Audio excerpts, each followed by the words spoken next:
to do get the result down that side, look for Willie Falconer driving into that back post area. Well, Celtic make one change from the side that put 5 past Dunfermline. Norwegian international Vidal Risser, who was left on the bench for that game, comes in for Simon Donnelly, who has a knock. Donnelly had been the only Celtic player to figure in every game this season until now. Swedish international midfielder Johan Mjällby has been filling in at the back in the absence of Mark Reaper. He and Craig Burley in our studio today, of course, among the injured. But Jackie McNamara, whose season has been disrupted by knee trouble, is on the bench. Well, Celtic go to a sweeper system again tonight. I have to say I'm surprised, Ian, that they're going to ask this lad here, Vidar Risser, to provide the width on the right-hand side. He's already made it clear he doesn't like playing there. Paul Lambert, we do know, will sit. He'll anchor the midfield. And look for this lad. What a player he is. Getting forward, linking up with Larsson and breaking into the inside right channel. Well, it's the first of 4 festive fixtures from Scotland on Sky Sports between tonight and next Sunday. A bitterly cold evening in the city of discovery. It's the sort of fixture Celtic can't afford to slip up in. They lie 10 points behind Rangers and 7 behind Kilmarnock, but Dundee will feel they have a score to settle. 6-1 to Celtic was that score when these teams last met at Celtic Park. But Dundee did get their first point of this season against Celtic here, thanks to a last gasp penalty from Eddie Annand, which cancelled out Craig Burley's goal for Celtic.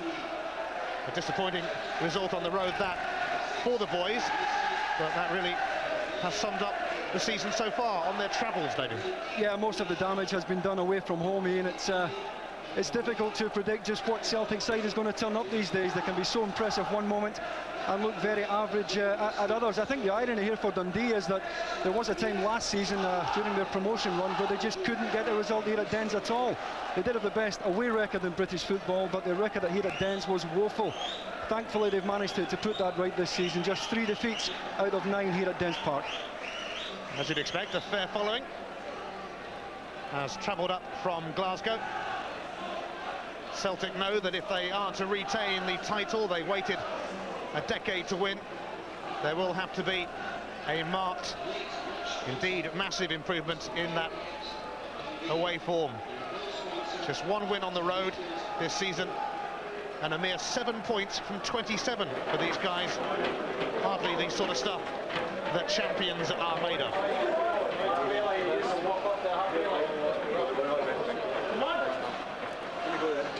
Dundee's defeat against Aberdeen last week was their first loss here at Dens Park since August. After a shocking start to the season, they've gradually got to grips with life in the Scottish Premier League.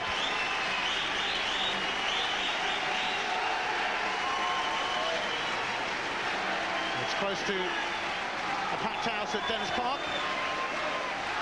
Such is the draw of Celtic. But this really is a potential banana skin match for them. And if the worst came to the worst for Celtic, they could go into the New Year Old Firm derby 13 points behind Rangers. And that would be unthinkable.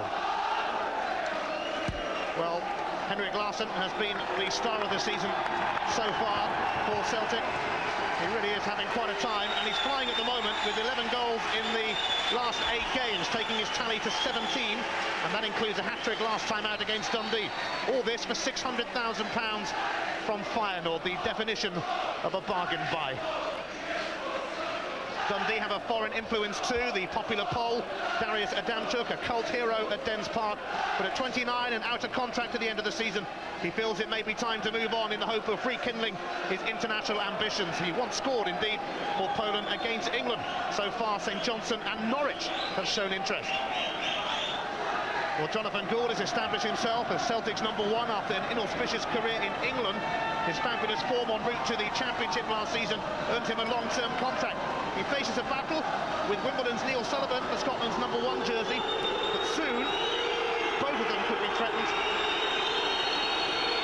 The Celtic huddle and prepare for kick-off. The likes of Gould and Sullivan could be threatened by this man. Dundee's Robert Douglas, up and coming, but coming up quickly. He's had rave reviews for some magnificent performances this season, and he was certainly sensational in that Dundee derby not so long ago on Sky Sports. It's Dundee against Celtic at Dens Park, and it will be the home side who get us off and running on this seasonal soccer Sunday. Willie Falconer up against his former club, likewise Jim McInally.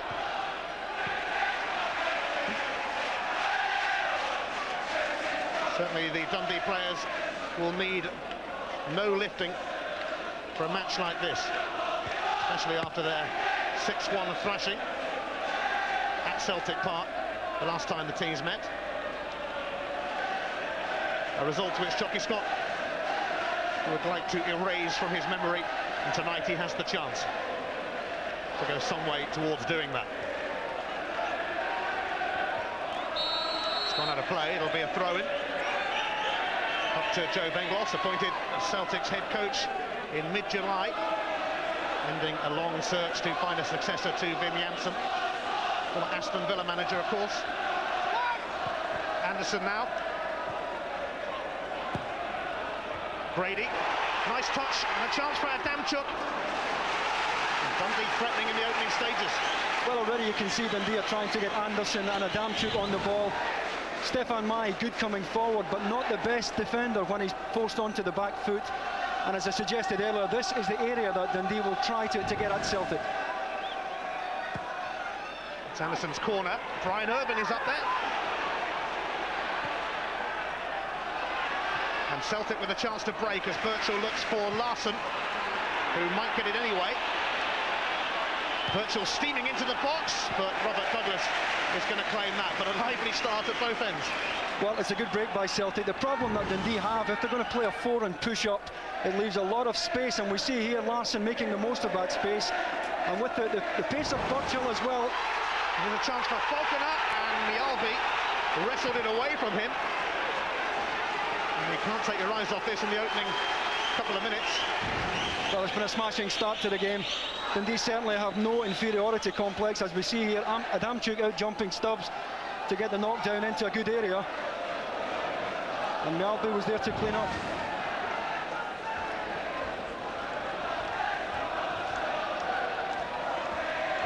Stefan Mahi, the Frenchman, with Celtic's throw.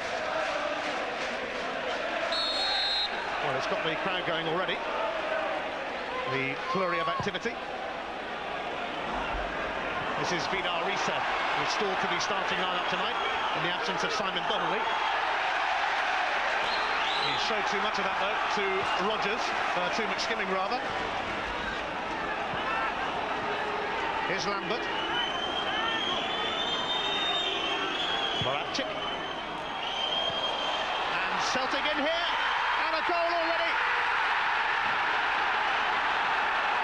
It's a goal for Phil O'Donnell. And Dundee caught napping. It's an absolute peach of a goal. But Jockey Scott will just wonder what his defenders were thinking about. Moravcik, a delightfully weighted ball in behind. O'Donnell with a typical surging run into the box. Celtic a goal ahead, and Dundee already paying the penalty of being caught too square at the back. Great ball from Moravcik. And it's a good first touch by O'Donnell. Irvin can't get back to recover. And O'Donnell just doesn't enough to prod the ball past Robert Douglas. Well, a blistering start to the match. Dundee will be disappointed at the way they let O'Donnell in, even though he did finish it off very neatly. Just the sort of start Celtic needed. Birchall's on the chase now, but Douglas smothers that one. Stephen Tweed. Falconer barged out of the way by Mialbi. And there's no flag here against Birchall, but Douglas is going to come out, although it's charged down by Birchall and cleared by Barry Smith, and Dundee really struggling at the moment. Well, caught square once again, and it's the pace of Birchall that punishes them here. Robert Douglas is going to have to play more or less as a sweeper behind that flat 4 tonight.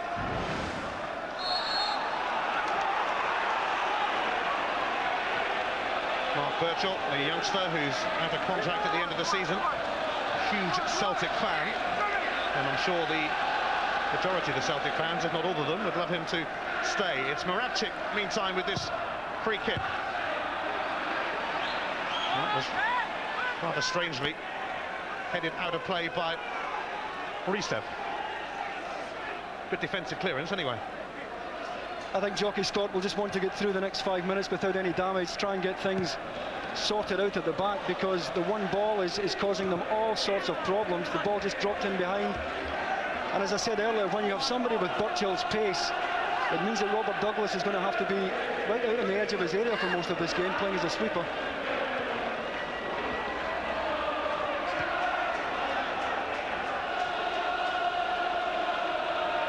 Here's Stubbs. And that'll be offside against Henrik Larsson that time. Ironic cheers from the Dundee fans. Yeah, but Celtic are going to keep this up. They've managed to get a goal from it. It's Route 1 football, I suppose, but if it's effective, why not? Once again, you see Dundee pushed right up.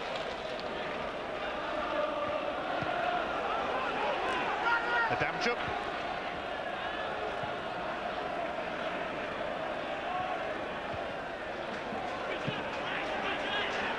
Here's James Grady.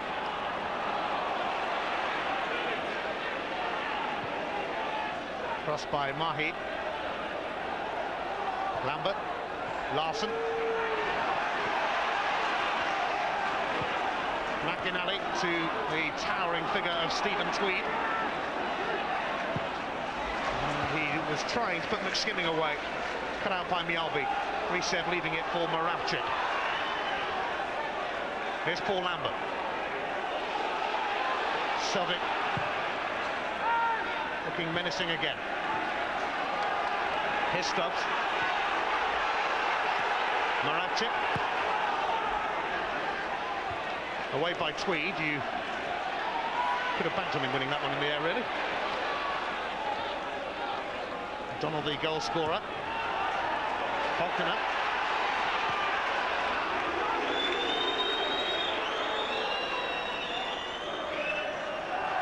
Celtic are actually unbeaten in their last 18 meetings with Dundee, stretching back a decade. Such is the size of the task facing the home side tonight, a size that has suddenly become even larger.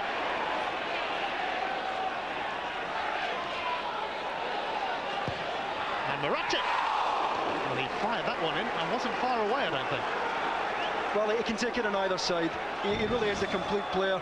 Doesn't matter whether it's his right or his left. There's loads of power in that shot. He's getting far too much room there. Jim McInally screaming a moment ago for some of his midfield teammates to get tighter on him, and at the moment he's running the show. 4 goals for Celtic.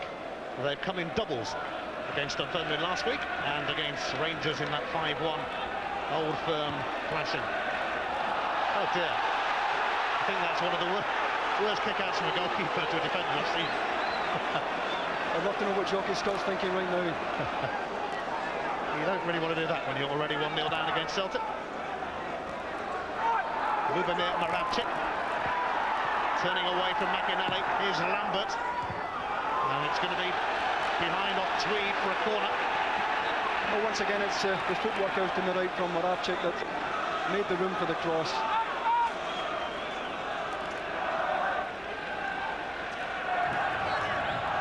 It'll be the Slovakian international captain to swing the corner in. Stubbs is well forward. Mjällby in there as well. Here's Lambert. Moravcik teasing Dave Rogers. Cleared by McInally. Maybe a break on here for Dundee as Anderson looks for Grady. Jim McInally. McSkimming making the run, but Ristev has tracked back, and the outcome of that is going to be a goal kick.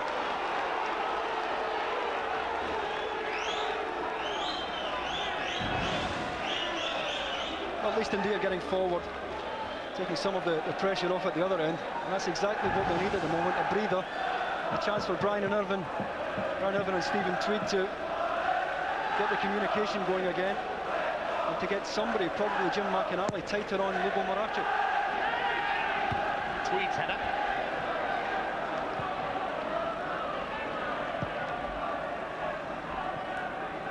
Barry Smith, who was sent off after just 18 minutes when these teams last met in that 6-1 Celtic win.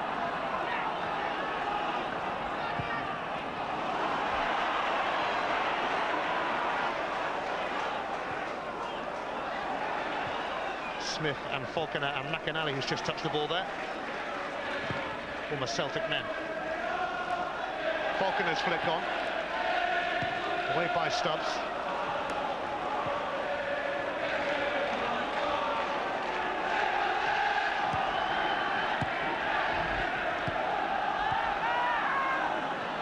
Lambert. Celtic ready to taunt and toy with Dundee again, perhaps. Reset. Too high for Birchall. Irvin almost set it up for Larsson, but Barry Smith, against his old club, knocked it back to Douglas.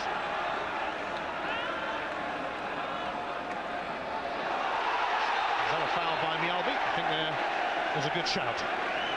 Uncompromising, I think that's the best way to describe him. Certainly climbing over James Grady there. And that's become his trademark. Doesn't lose many challenges at all, the big lad. Will be winner against England, of course, in the European Championship qualifier earlier this season, which would have made him even more popular in Scotland. Here's Larsson, who also played in that game. Dave Rogers knew that Birchall was not far behind. Well, you could see the pace of him there. He took a couple of yards out of Dave Rogers there. And he has the commodity that's the most valuable in the modern day game, genuine pace.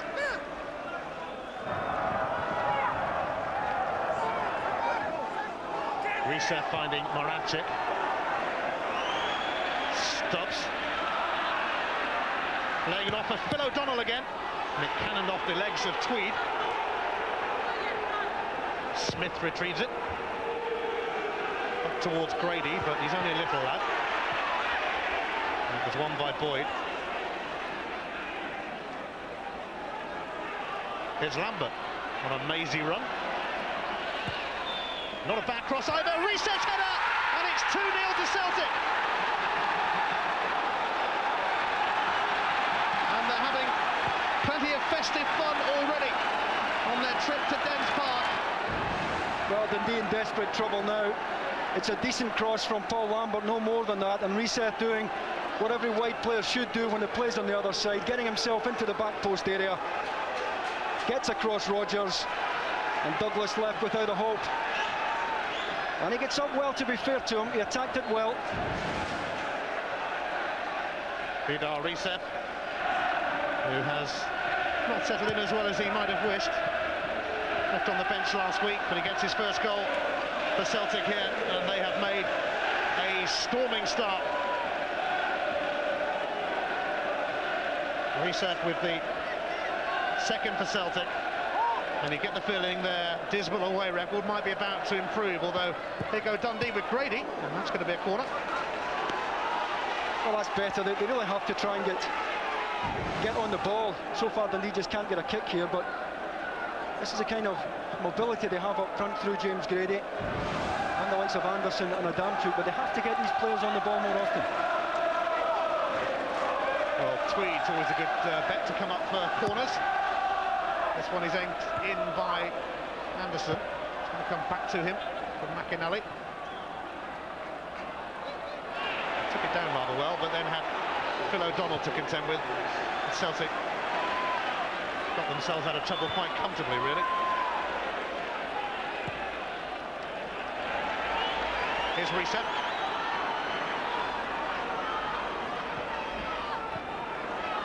Stubbs. Reset.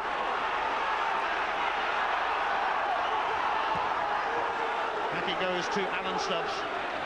Once of Bolton Wanderers, of course. Now Birchall looking for Larsson, and it was away by Tweed and then by Irvin, but slapped into touch, and Dundee have got to get a grip soon. Yeah, they're looking really ragged at the back. Once again, Brian Irvin under pressure there as Birchall made the run into the inside right channel.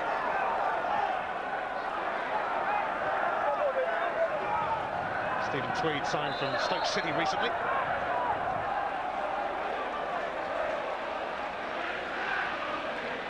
Sure Risev, he's going to take this throw eventually. He does now.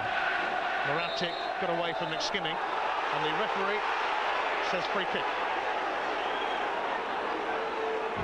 I thought he was caught. That was my initial reaction. Yeah, I think Sean McSkimming catches him there. It'll be Moravcik to swing this one in. And it's knocked back towards goal, and I think that was Tweed who knocked it over the bar after Stubbs had sent it into the danger zone. Well, it's a free header at the back post. Alan Stubbs runs off Brian Irvine, finds acres of room at the back post, and once again Dundee all over the place. They really have to improve the marking in that area. Corner cleared by Grady. Dundee had every man back inside the box then, so they're immediately going to be put under pressure again with Stephen Mahi now. Here's Phil O'Donnell. Risev just too high for him. Larson steps past McSkimming, trying to slip it through for Birchall. Adamchuk. Brady's going to chase this for all it's worth, but Boyd tapping it back to Gould. Celtic's only win away from home in the Scottish Premier League this season came at Motherwell. 4 draws and 4 defeats, but they're sitting pretty at Dens Park. Already 2 goals to the good. Ian Anderson. It's in by Smith, but there's nobody in there.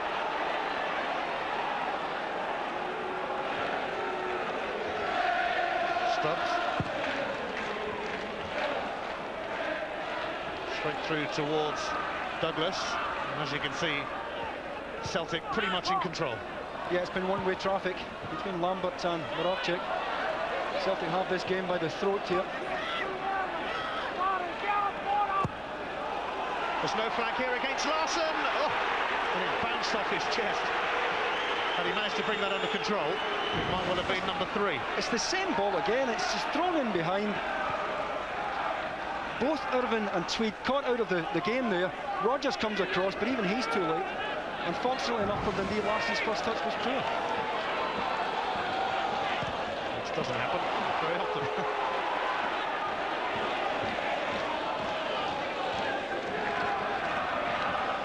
Dundee with 3 wins, 3 draws and 3 defeats at home this season. So the only thing certain about all of that is that one of those figures will change tonight. And it looks like the defeats column at the moment after this super start from the champions.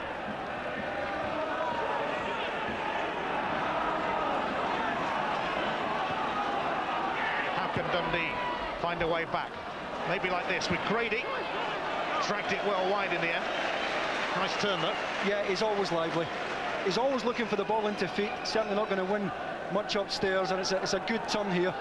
And that's what he's good at. He wants defenders in tight against him, and he just peels off Tom Boyd there, drags the shot, but it's better play. Celtic with 4 attempts at goal.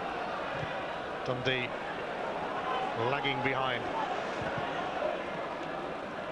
Larson's header. Moravcik steering it out wide to Stefan Mahi. And he's making a fair bit of progress here. It's Adamchuk trying to block him and succeeding in the end. Ian Anderson. Barry Smith.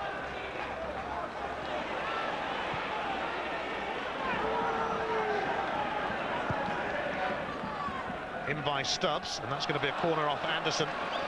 Celtic ready to put even more pressure on the Dundee defence. Well, that just sums it up there. Ian Anderson back in the right back position, and that's not the area in which he does his best work by a long shot. Plenty of big men for the little man Moravcik to aim at. Mjolby in there. It's dug out by Dundee, and here's Grady, but not much point in a pass like that.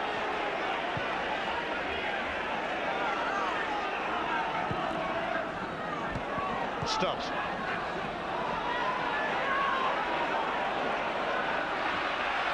Rampaging run from Stubbs, trying to smuggle it through to Larson. Blocked by Smith. Here's Brady. Now maybe a chance for Dundee with Anderson. Stopped in his tracks by Boyd. O'Donnell. It had just trickled over the line. Well, even Tom Boyd now taking the opportunity to get forward. We've been critical of Dundee, but Celtic really have pressed the game well. None of the Dundee players getting any time on the ball at all.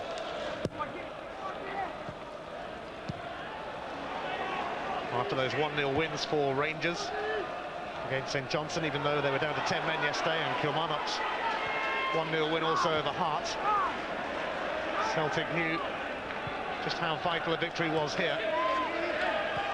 They can't afford to fall too much behind as they look to retain the championship in Scotland. Here's Reset. Up towards Larson. Birchall's the only man in the box at the moment, but O'Donnell's arriving as well. And Moravchik also, but his layback wasn't entirely good. Tweed went skimming. Brian Irvin, the former Aberdeen man.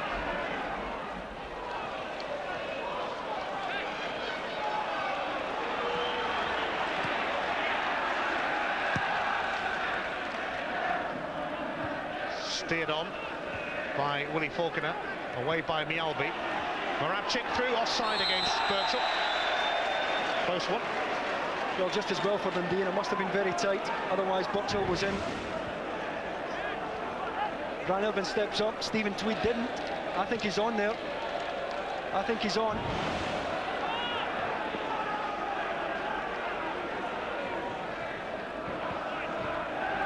Barry Smith. Anderson let it run. Celtic pick it up again though.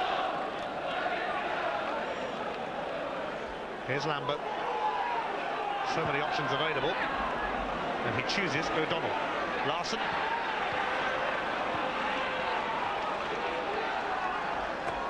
It's a bit of a stroll in the park on a Sunday evening for Celtic at times. Unfortunately for Dundee, it's Dens Park in which they are having a stroll. The ball will be kicked out so that treatment can be given. A little clash between Falconer and Stubbs. I think he came off worse. Yeah, Joe Venglos will want him back on his feet quickly, I'm sure. Mark Reaper on the way back, and that was a very important part of Celtic's title success last season, the Reaper-Stubbs partnership, and with the Old Firm game coming up, Stubbs will certainly be central to Celtic's plans. Completely accidental. Stubbs trying to get back, Falconer trying to peel off wide. A sore one for both of them.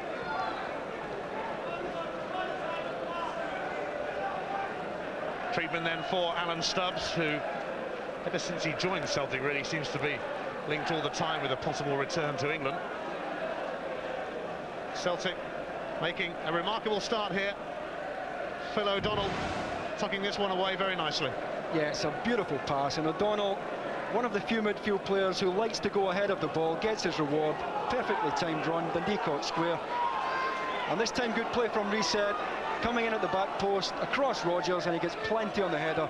Wonderful goal. And his first for Celtic.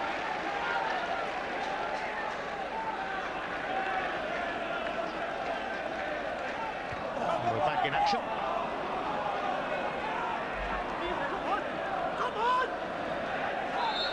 Reset was an ever-present for Norway in the World Cup in the summer. Mialbi, Moravchik, Stubbs, Boyd, captured Celtic to the title last season. Reset being hassled by Dave Rodgers, electing to go back to Gould, who didn't look too comfortable with it.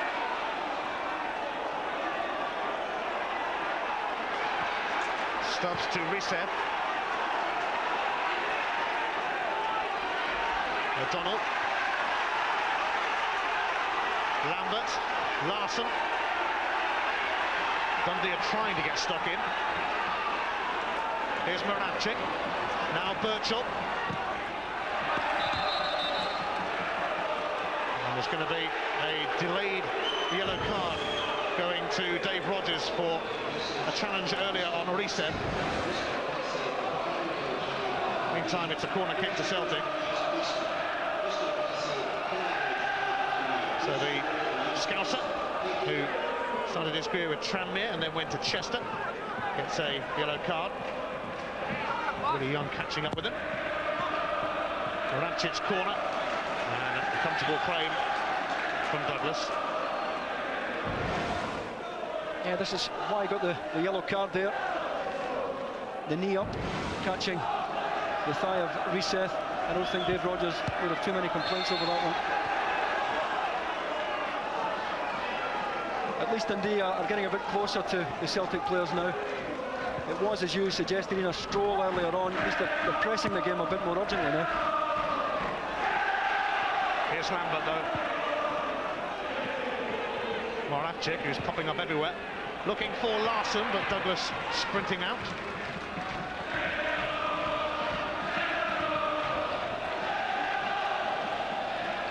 Dundee made a miserable start to the season, losing their first 3 games and going out of the Scottish League Cup to Alloa here before they picked up their first point against Celtic. Tweed steaming in.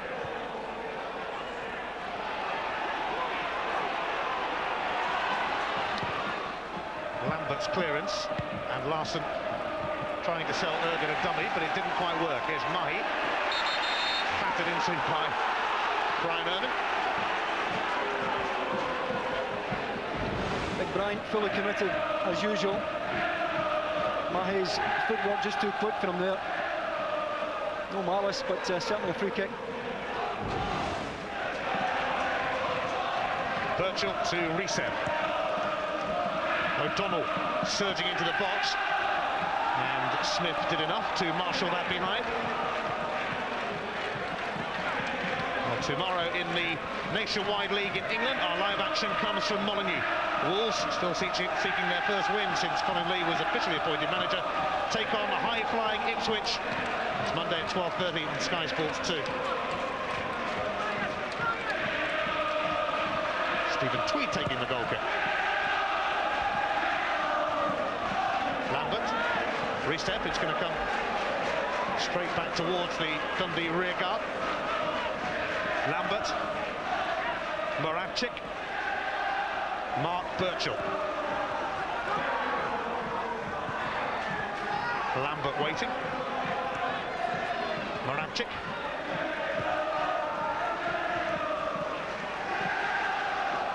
Stubbs back to Lambert. Here's Tom Boyd. Larsson. Offside. Offside, but once again you could see what the idea was. It's a patient build-up, then bang, the ball's played in behind.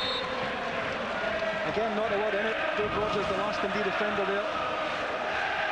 Half a yard at most, I would have thought.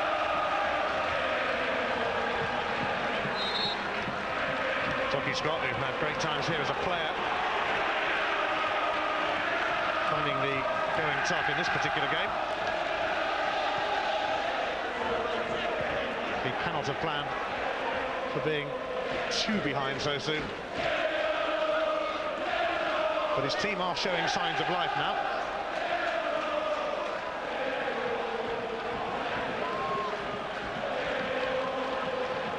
Barry Smith's already lasted longer than he did in the last encounter between these two teams. And he was red-carded at Celtic Park after 18 minutes. Henrik Larsson, Sweden's Footballer of the Year. Reset going around the outside. Here's Moravcik, though. Now Stefan Mahi, who might have a dig. Drilled it across. But it was opening up again for Celtic, ominously for Dundee. Yeah, they're stretching them in every area of the pitch here. It's almost like a training exercise. Mahi's on the run here. Moravcik with the ball inside Anderson. Naravchik's swirling corner, and the referee spotted a shot.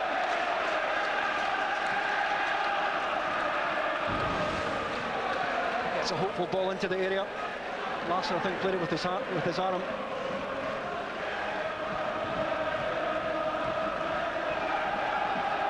Yes, you're not allowed to do that, Henrik.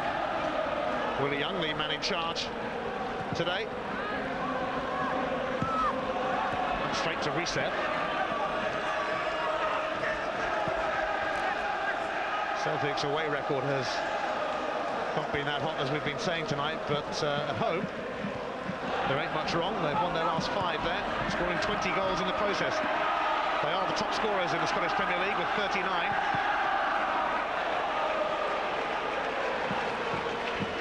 No, Skimming had the right idea there. He was trying to find Anderson wide right.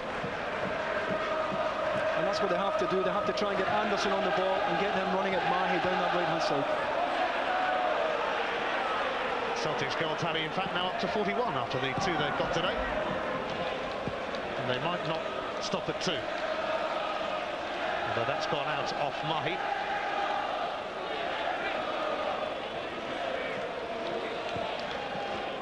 Smith. Down by Falconer, but straight to Lambert.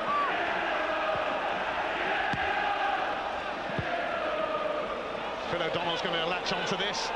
Birchall inside of him. O'Donnell being forced over there by Tweed. Back towards Henrik Larsson. Celtic finding a bit of space. Risev gets his cross in, but just the sort of cross Robert Douglas was hoping he'd send in.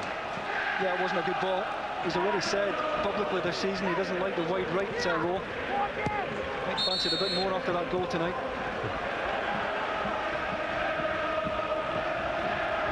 Risev costs £1.5 million. 1 attempt on goal and 1 goal. Sean McSkimming now. Away by the towering Mialbi.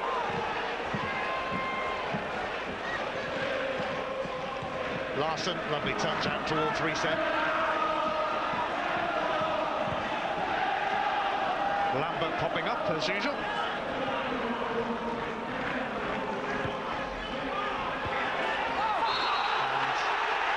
a rather theatrical drop to the ground by Risev. And Rodgers, who's already been booked. Yeah, he's on thin ice here. He's on thin ice here. That's madness. Particularly in this area of the pitch, it doesn't really matter. Risev was going nowhere.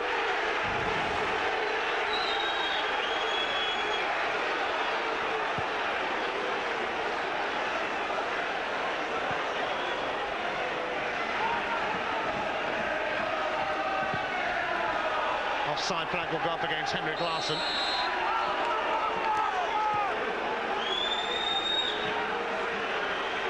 Celtic putting Dundee under pressure, as I think we've seen pretty much so far. Yeah, it's almost been like a training exercise where you practice your possession. Dundee just haven't managed to get anybody on the ball, haven't managed to get out. And so far, perhaps I'm not giving Celtic enough praise, but it's been very, very impressive from Joe Ventlos's side. Here's Risev.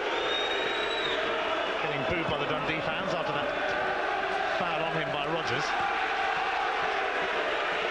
I don't think he'll care though, to be honest.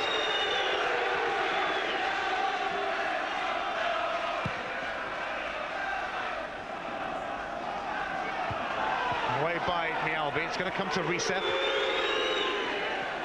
A few more join the chorus of boos. Here's Stephen Tweed. Now Barry Smith.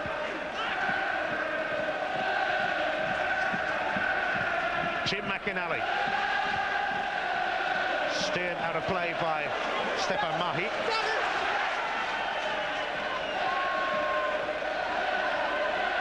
Smith ready to take the throw, finding Ian Anderson. Damchuk over there as well, but once again it comes to nothing for the home side. And once again Celtic can bring it away. Stubbs. Looking for Birchall, but it spun through to Douglas. It's the right run though. This young lad knows exactly how to play the position up there. And it's the movement of Larsson and Birchall tonight that has pulled Stephen Tweed and Brian Irvine all over the place at the back, and that's given O'Donnell and Moravchik the room to work in. McSkimming. Here's Rodgers. McSkimming wants it back, and he gets it back. Stubbs going with him.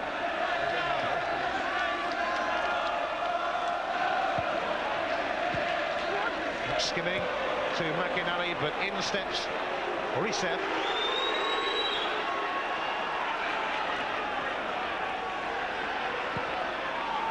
Larsson with a bit of a stray one, but fortunately for Celtic, it ends up at the feet of Birchall.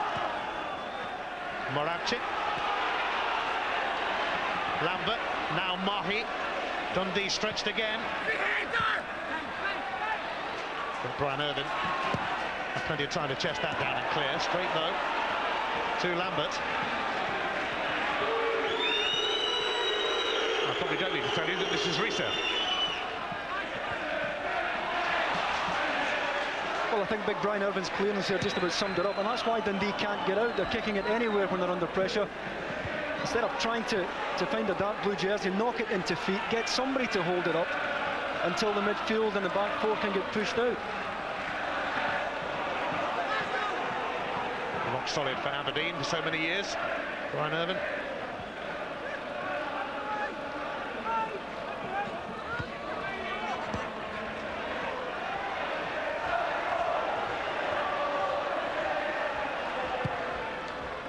Dundee will be hoping that sooner or later they can give Celtic a test or two.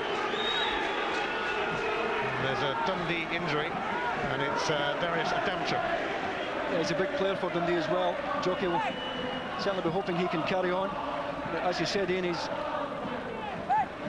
already said he's going to leave Dundee. And this is where it happened, overstretching there, I think, and I think it's Mahi's trailing leg that caught him. Yeah, it's a sore one. And he's well aware he's in the shop window tonight. I spoke to him last week. And this was always going to be a big night for him. Yeah, some clubs in Scotland showing interest, and Norwich City as well, apparently, in England. Quite keen on Darius Adamchuk.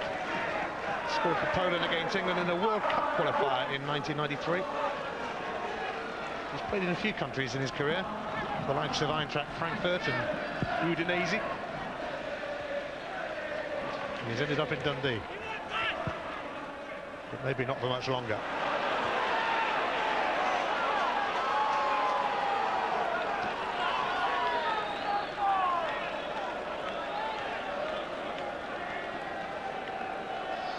Mahi's throw.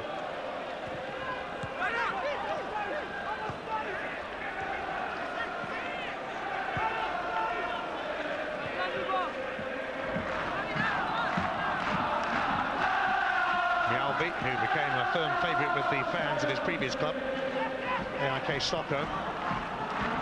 Cult hero there. Stubbs up towards Larsson. Mahi. Eluded McInally. Little back heel by Moravchik. Finds Lambert. Mahi.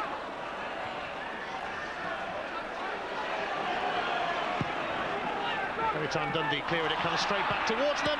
And Birchall, found by Larsson, poked it straight at Douglas. It's a good exchange once again, though. Larsson shows. Little layoff. Birchall had made the run. Brian Irvine trying to make the block, but Birchall got the shot in once again. Now Risev has been caught by McSkimming here, and he really did hurt. Well, it's a knock to the head, and we don't like to see that.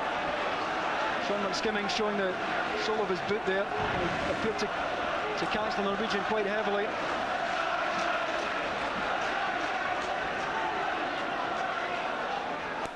Well, it was nasty for Risev. It appears to be a fair bit of agony, and this is why. Yeah, I think he just caught the side of his face. Risev ducking Sherman skimming in quite high there, and we certainly hope he's okay. Might have a stud imprint on his forehead, but he might be ready to resume. Although not quite yet.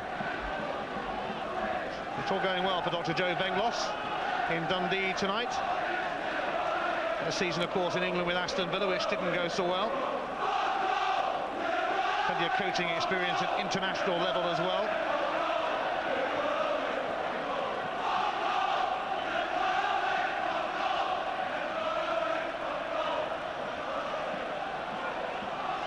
And Vidar Risef is about to rejoin us all.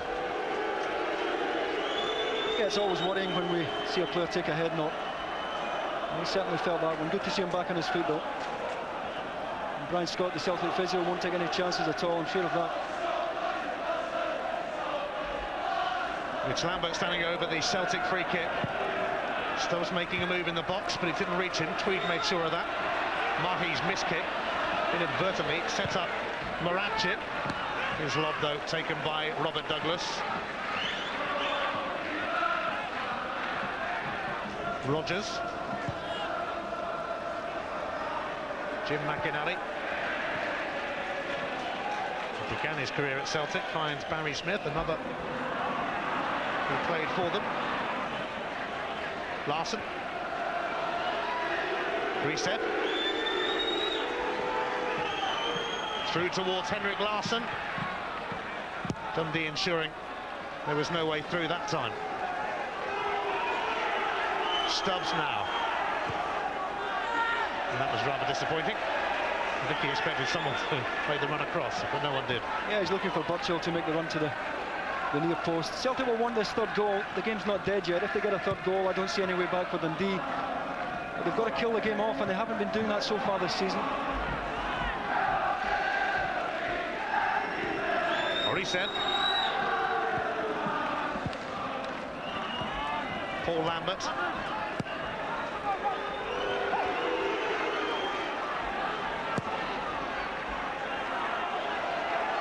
Mialbi. Jonathan Gould's going to get a rare touch here. Irvin's header to Anderson.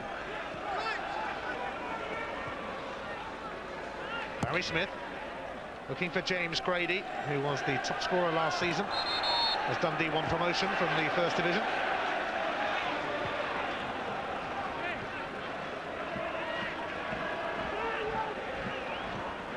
Anderson. Slipping it through now to Grady, but he stumbled somewhat. Yeah, better play from Dundee, though. Good play by Anderson, and Grady always willing to make the run into that channel. Just overstretching, couldn't get it under control, but more encouraging for Dundee.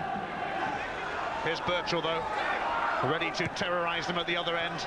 Now Moravcik, fouled by Adamchuk. Celtic will fancy this. It's going to be a yellow card for the Polish international as well. I didn't think there was much in it. That was my... Oh, well, there is, yeah.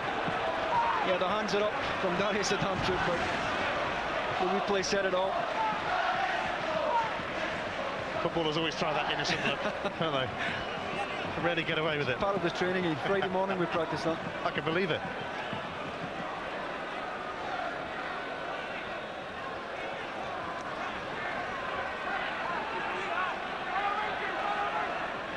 I'm sure they've been working on something like this on the training ground.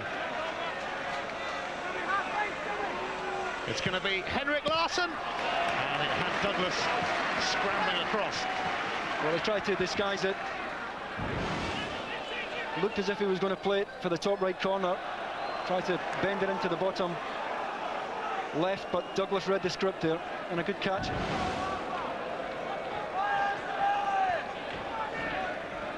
Henrik Larsson with 17 goals to his name this season, too short of his tally last season.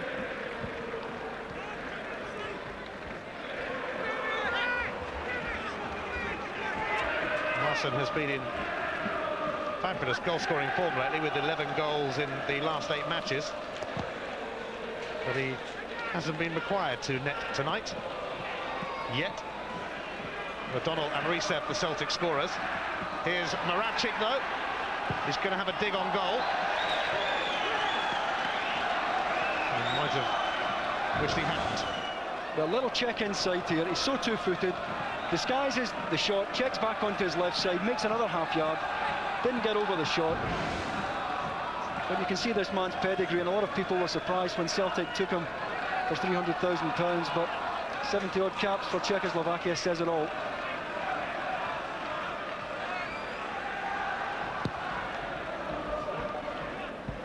McSkimming, leaving it for Tweed.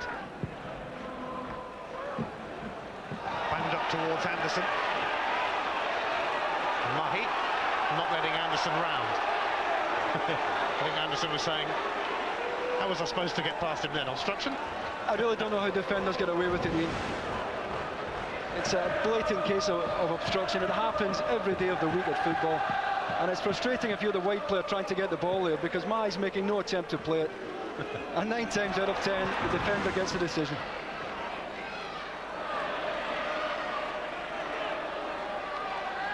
Smith, now Adamchuk. The foot in from Mahi. It's going to be a goal kick, much to Dundee's disappointment. He's in his second spell as manager of Dundee, Jockey Scott. He'll have plenty to say in there at half-time. And right on cue. It is half-time. Celtic made a storming start on this seasonal Sunday. Phil O'Donnell with the first, Vidar Riseb with the second, underlining pretty much their total control in the first half. Moravcik sent it in, brilliantly brought under control and neatly tucked away by O'Donnell. That wasn't bad for starters, and Celtic soon got a second when Lambert's cross was met by Riseb, who rose powerfully. Dundee really haven't had too many ideas on how to breach Celtic in this first half. It's been pretty comfortable for the champions at the break at Dens Park. It's Dundee 0, Celtic 2. It's 2-0 Celtic at Dens, Dundee with it all to do, so let's rejoin Davy Provan and Ian Crocker. Cheers, Jim. And it will be Celtic to start the second half, and their fans are enjoying their Sunday night out at the moment. Superman included.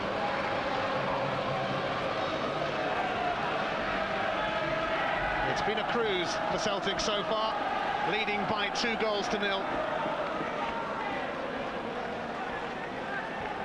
With a half-time team talk behind them, can Dundee come up with a bit more in this second half? They came up with hardly anything in the first half. Yeah, I think Jockey will be telling his midfield players to go toe-to-toe with Celtics instead of standing back and admiring the likes of Moravcik and Lambert, who really have run the show here tonight. And one goal would change the course of this game, or certainly the direction of it. And as I said earlier, until Celtic get this third goal, this game is still very much alive. Tom Boyd. Here is Moravcik. I've seen plenty of him tonight. Helped on by O'Donnell. Stubbs steering his header towards Mjällby, who survives Falconer's challenge. Now Riseb. Tucking it through to Birchall, it could be away here! Drifting wide, but Celtic starting the second half much as they began the first. It's a great piece of play. Riseth slides it through. What a first touch that is to change direction. I think the ball just took a bobble. It sat up a little bit as he tried to pull the trigger. Look at that for a touch. Wrong foot, Brian Irvine. And it just sits up there as he's about to strike it. Just 18 years of age. He scored twice against Dundee. Celtic hit them for 6 recently. Anderson trying to get the better of Mahi and fouling him. Free kick Celtic. That's 6 1/2 dozen, isn't it? They're both at it here. And as usual, the defender gets the benefit of the doubt. It's always the case. Touch of bitterness in your voice there. Yeah, I think young Anderson probably at it a bit more than Stefan Maida. Irvin's header. Dundee have really got to give it a go. It's away by Boyd. Moravcik. Birchall wants it. He'll get it via O'Donnell, and he's away here. This will be number 3, surely. What a save! But it's put in anyway, although the referee's ruled it out.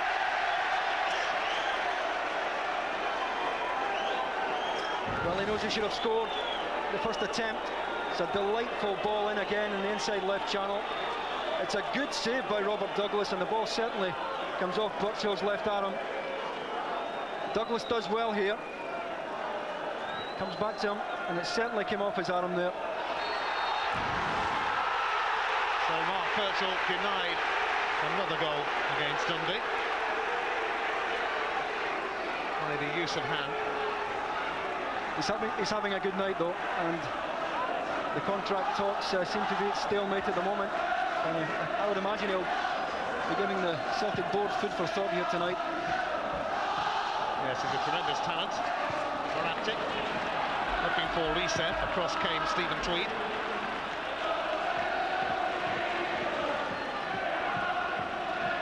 Returning to Scottish football from Stoke. Stephen Tweed.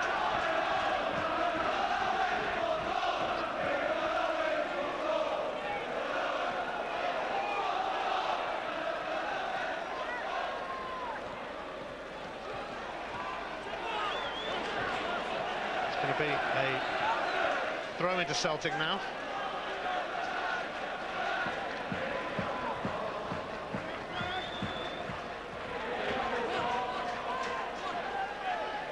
They won their 36th championship last season. Their first one for a decade, of course.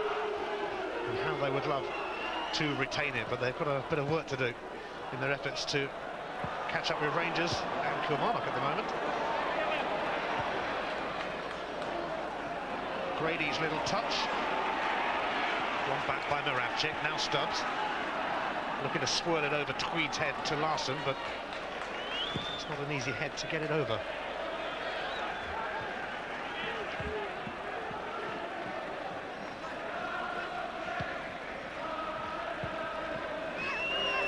Moravcik, Jim McInally steps in.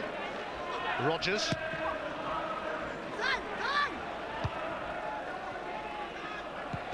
Mialbi not having much luck with his clearances at the moment. Larson looking to put Birchall away. Back by Rogers to Douglas. Dundee 8th in the Scottish Premier League. A win would see them joining Hearts and Aberdeen on 23 points. It's going to have to be the mother of all comebacks if they are to get that victory. They'll go to Hearts in midweek. McInally. Anderson. This is promising. And aimed towards Falconer. And now... Oh, and it was just grabbed by Jonathan Gould. As McSkimming came in. Much better play. Ian Anderson here, looking for Faulkner at the back post. A good knockdown. Adamchuk almost on the end of it, but better play there as Ian Anderson took over from Jim McInally in midfield.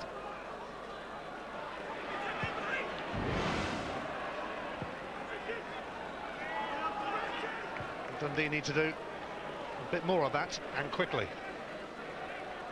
Well, they really haven't managed to get Anderson on the ball where it counts. In Celtic's half of the pitch, he spent most of the night trying to get goal side and backtracking back into that right back area. Just one win in 6 matches for Jockey Scott's side. That was live on Sky Sports in an exciting Tayside derby at Tannadice against Dundee United. Here's Moravcik. Larson's little flick to O'Donnell. Back to Moravcik. In steps McSkimming.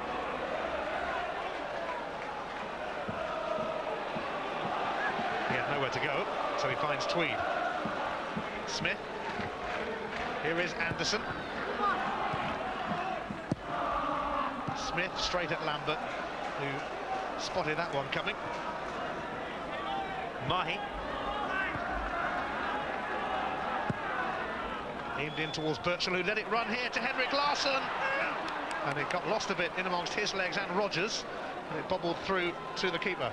Yeah, I don't think Dave Rogers knew too much about it, actually. It's put in here by Larsson coming in at the back post there. Rodgers is on the right side of Larsson, didn't know too much about it. But it came off and back to Robert Douglas.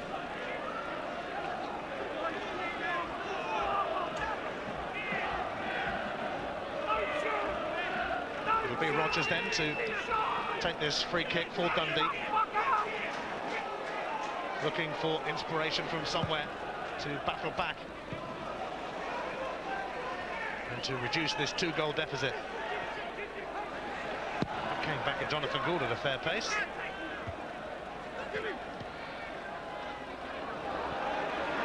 Mjalby. Nodded down by Moravcik. Moravcik again, looking to put O'Donnell away. And Irvin has actually got the free kick, but it almost got away from him then. Yep, O'Donnell again looking to get in behind Brian Irvin. Shoulder to shoulder.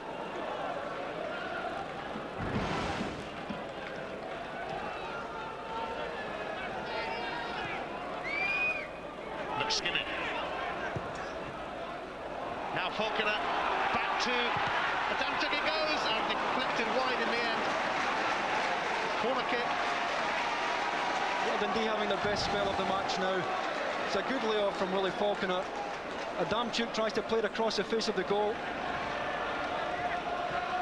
And it's a good block in the right back area, but Dundee having their best spell of the match at the moment. And it's Ian Anderson's corner. Ow, and it nearly came through to Tweed. Going to be another corner. Hang off Boyd. As it was flung into the crowd. Well, they are having a good spell. And one goal now for Dundee would certainly change the complexion of this match. This is more like it from the home side. Catching up on corners. And they make one of them count. It's in from Anderson. It's away from Reset. Adamczyk. He'll send it straight back in. Here is McSkinnon. His cross. Away by Reset, who's back there at the moment because Mjalby is getting treatment off the field.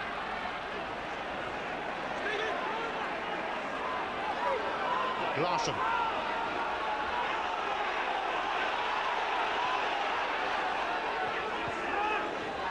Lambert.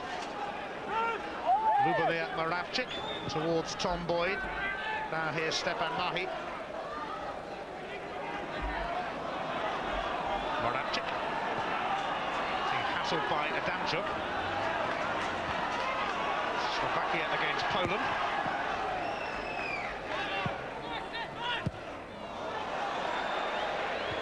Missed kick by Smith, but he'll get another chance. Although he's immediately closed down by Birchall and did well to shake him off. Well, we see the first line of defence is attack. Ian, and you saw the way Mark Birchall was prepared to press the game there. And Celtic have done that throughout the whole side tonight. Mjalby's back in business now for Celtic.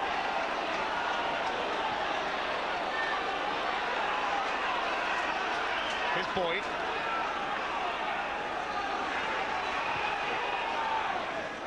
Stubbs. Here is Mjalby. Banged up towards his Swedish international teammate Larsson, who finds Birchall, who finds O'Donnell. And aim towards Larsson! And it's just kicked off the line. Has it gone over? It's been given. Despite the brave Dundee efforts to scramble it away, the goal stands. And you can be sure that that man's going to claim it. Yes, look at the reverse ball though from Birchall. He held it up. He knew exactly where O'Donnell was. That's a fine cross. Beautiful back post cross. Brian Irvin gets it away and it comes off Robert Douglas, who's ever so unlucky. That's a delightful delivery into the box. Larsson on his own at the back post, gets plenty on the header. Down it goes. Brian Irvin does well. And Robert Douglas unlucky that it came off his arm back into his own goal. It's his leg, it came off, but I think that would have to go down as a Douglas OG, rather unfortunately for him. You try telling Henrik Larsson that one after the game. 3-0 to Celtic. If Larsson does get away with claiming that, it will be 12 goals. in the last 9 matches for him. Here's Lambert. Now reset. Ironically, it came, that goal, just as Dundee was starting to give Celtic 1 or 2 things to worry about. Yeah, Celtic have just had too much up front for Dundee tonight. The movement of Larsson and Birchall in particular have had Stephen Tweed and Brian Irvine all over the place. And once again, Birchall central to that Celtic goal.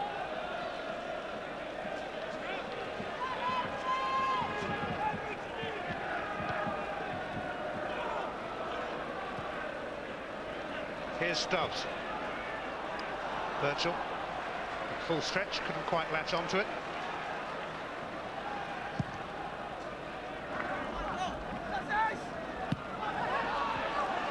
Neatly down by Stubbs for O'Donnell.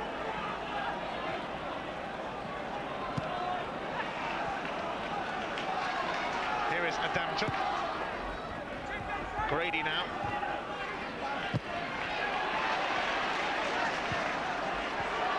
Here's Anderson.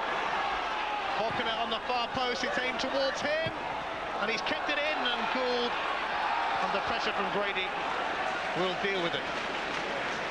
Well, at least they're showing a bit of spirit, Dundee.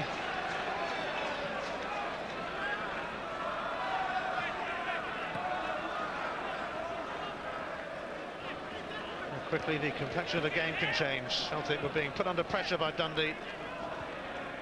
But that third goal may well have knocked the stuffing out of them. Here's Lambert.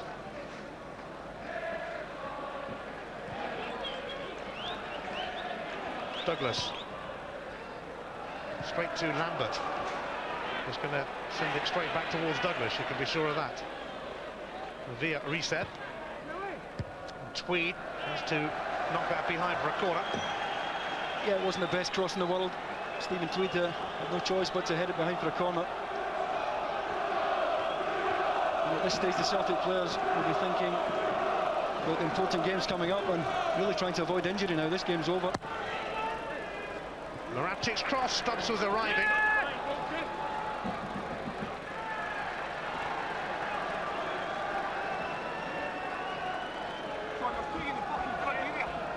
It's another corner.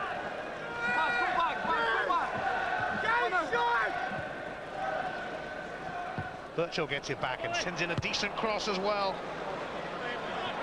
which Robert Douglas didn't look too sure about.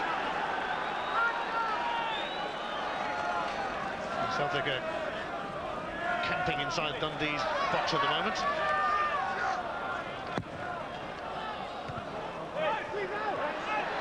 This is Lambert. I wonder if he might have a pop. He won't, because he's been dispossessed by Falconer. Now it's Barry Smith, the furthest man forward.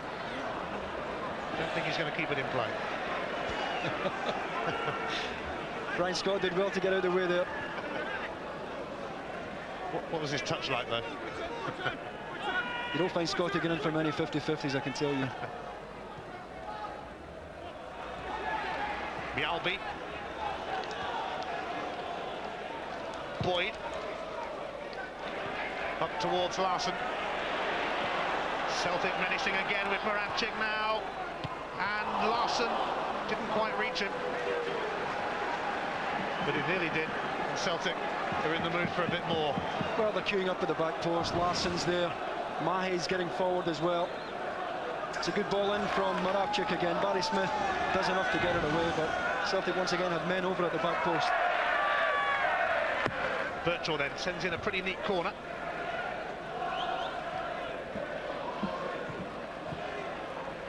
Paul Lambert.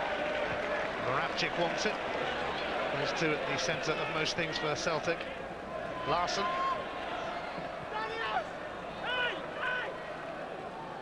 Moravcik. Claimed an obstruction, but once again it goes in the defender's favour. Once again, though, he was able to run off Dundee defenders to find the room in the first place. He's had a fine match. He's so difficult to mark as well. He's given this free roll. Both him and Henrik Larsson often exchange places. He breaks wide, and it's almost impossible to put a man on.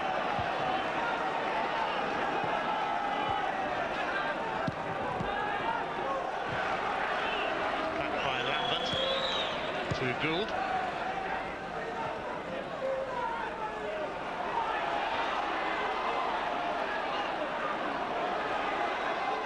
Faulkner pressurising Lambert. Reset. Referee plays a good advantage because Reset is steaming away. Celtic going in search of number 4. Moravcik now.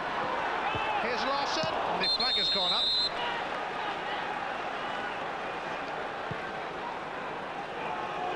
Just as well, because it was nearly an own goal. Yeah, well, Larsson tries to put Burchill in here.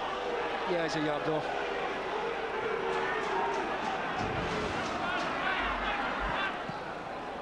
Boyd was trying to slip it through.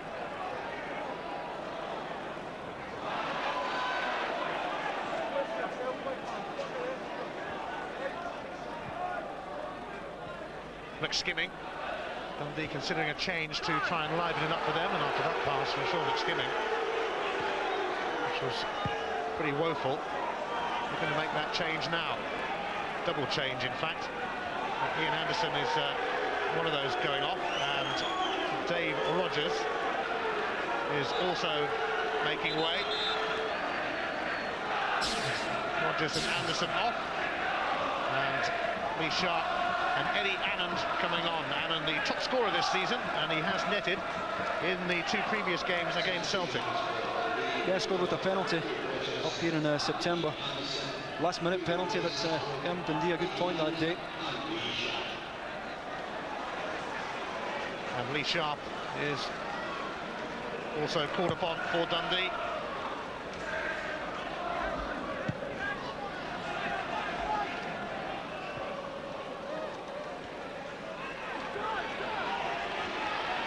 Mahina.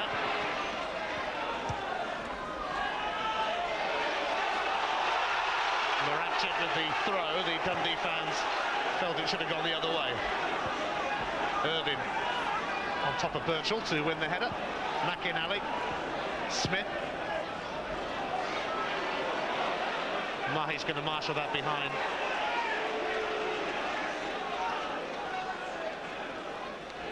Now, was it an own goal by Robert Douglas, or was it a Henrik Larsson goal?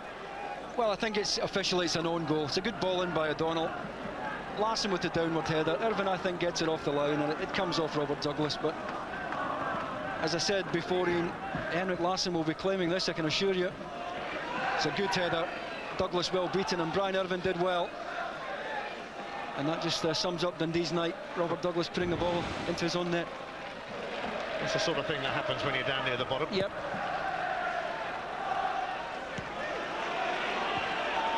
Stubbs away to Moravcik. Lambert.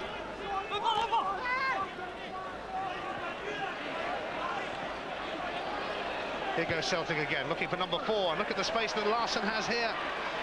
It was space that was closed down by Irvin. But here's a chance for Mahi. There weren't many options on the far post. It was a late challenge on Willie Faulkner, which is going to bring a yellow card for Johan Mjalby. Yeah, it's a bad challenge as well. Willie Young doesn't really have any choice here. This is what FIFA are trying to clamp down on. He comes right through him from behind. And we saw Scott Wilson of Rangers get a red for something similar to this in the last Old Firm match.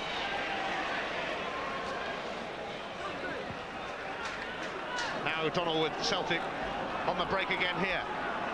Burchill nearby. Here he is. Adamchuk does enough. Grady. McSkimming. Aimed towards Willie Faulkner. And there might have been a faint touch by Mjalby then, was there? No, the referee and linesman between them decided it's a goal kick. Well, they've run out of ideas now. It's a long ball for Willie Faulkner all the time now.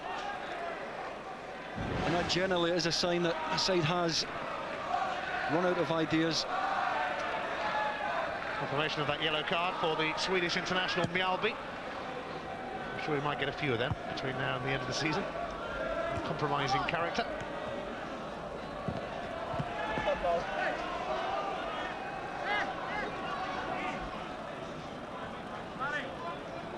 is Damchuk. Dundee's popular poll. But will he be here next season? It looks unlikely. Out of contract. Wanting to move. Even though he loves it here. Now Birchall drags it back for Larson. Reset.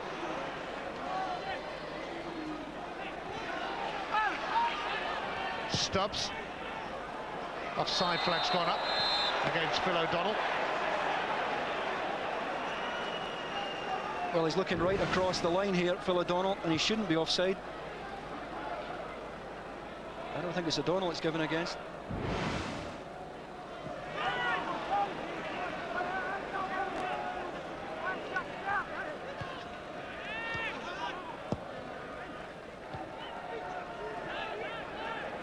Celtic will hope for more comfortable days like this.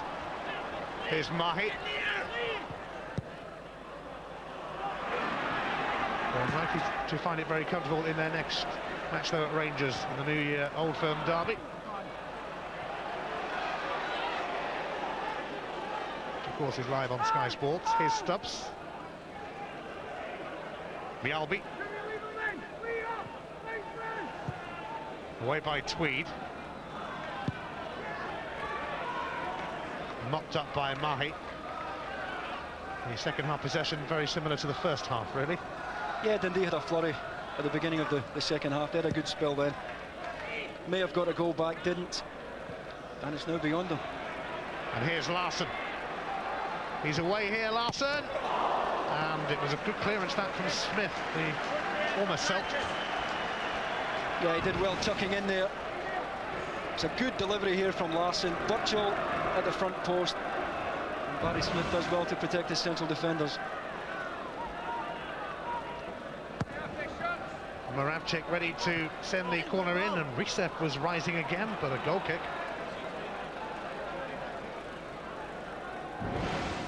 Well, he's shown in the first half he's good in the air. He does get up well under pressure on that occasion. What a good goal it was he scored in that first half.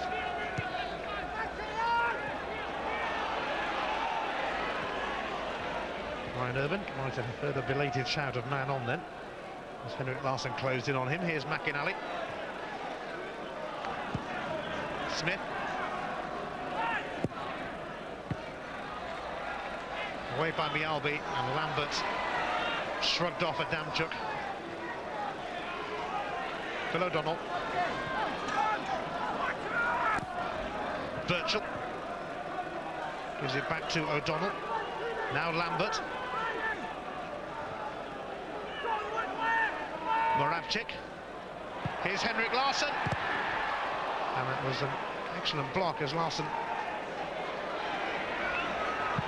put Dundee under yet more pressure. And Moravcik rather scuffed at that somewhat. Good body strength though by Larsson there once again. Doesn't look to be much of him, but he uses his body ever so well. And Moravcik, good ball in there. Once again, it's a good block by Barry Smith. Celtic have just conceded a corner. They couldn't quite keep it in play whilst we were watching that replay. This is what happened.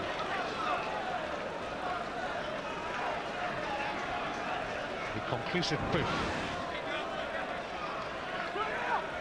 It's not been one of Jonathan Gould's busier nights. McSkinning's corner then. Not troubling Celtic, but then not much has troubled them this evening. Moravcik. It's going to drift out of play. Well, he's already seen some highs and lows in his time at Celtic. Can he follow in Wim Janssen's footsteps and win the championship? They're going to go back within 4 points of Kilmarnock and within 7 points of Rangers tonight. Here's Lambert.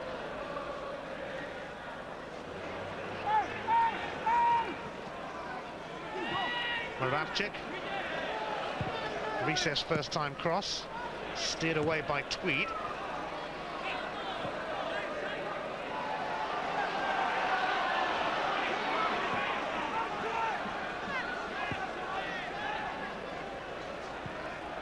feel a bit sorry for Dundee.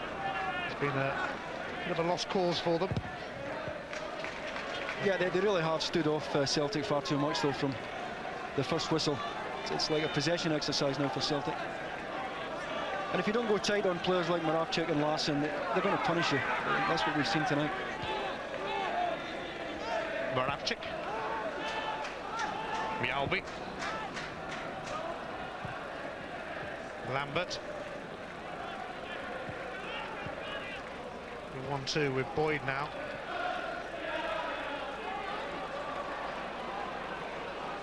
Phil O'Donnell. Moravcik took it a little bit wider than he might have wished, but it's coming back to Reset.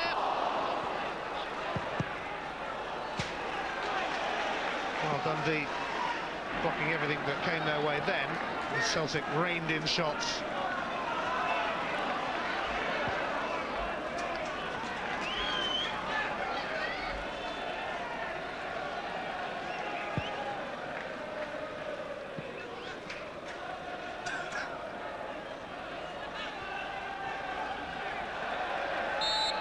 That's going to be Celtic's throw.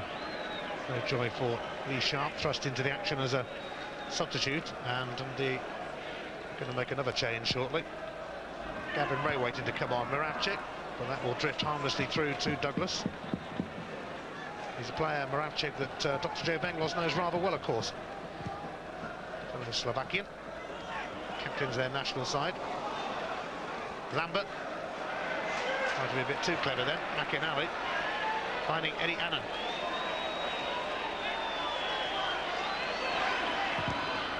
Dundee got something in them here. Sharp whips in the cross. Easy peasy for Gould. Yeah, he had to pull it deeper than that. To be fair to the Dundee front players, they've had very little service tonight, nor support from a midfield that really has been forced to sit just in front of the back four, such as been the pressure they've been under.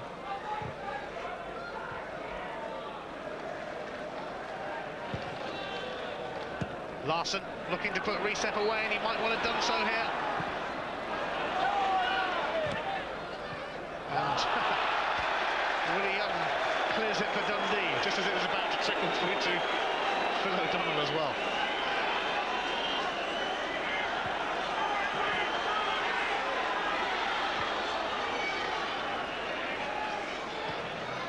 Here's a Damchuk. Rare chance for Dundee. A rare glimpse of goal. Now Smith sends his cross in, and it's booted away by Mjällby. Good play by Adamchuk, because he knew exactly where Smith was. Obviously got a good call here, but the cross had to be better. It had to clear the first defender. Dundee had men over at the back post, but the cross wasn't good enough. Jim McInally is replaced by Gavin Ray. Played against Aberdeen last week. Dundee's final substitution. McSkinning's corner, and Gould was a bit late coming, and Tweed saw his header cleared off the line by Moravcik, I think. Well, Jonathan Gould comes for it. Actually, Brian Irvin, who attacked it well and did enough to put Gould off. Irvin's up well.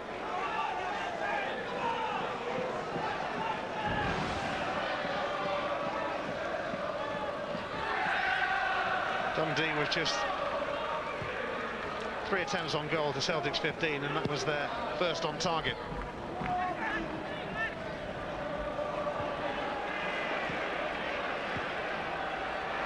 Now here goes Celtic again with Moravcik.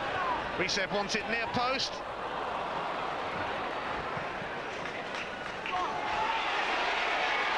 Brady being encouraged. He's just clipped the heels of Mahi then. And it'll be a free kick, despite the protests from the home supporters. Yeah, he just catches Mahi's heel there. He knows it too. Accidental, but it's certainly a free kick.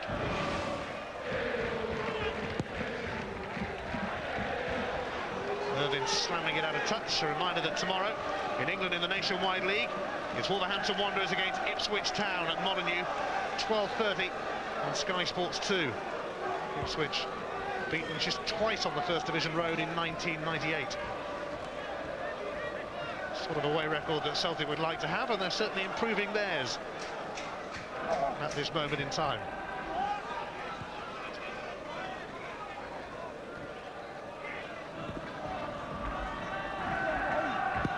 Away by Tweed. Grady. Ray to McSkinning.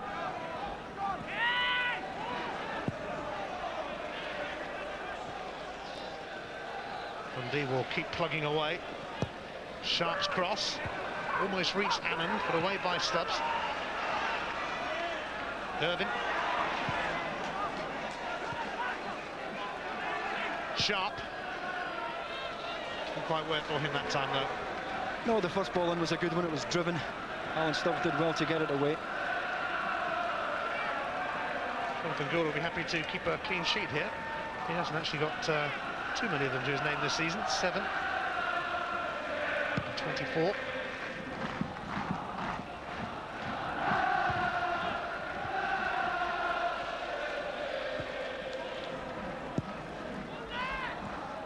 Now Mark Birchall.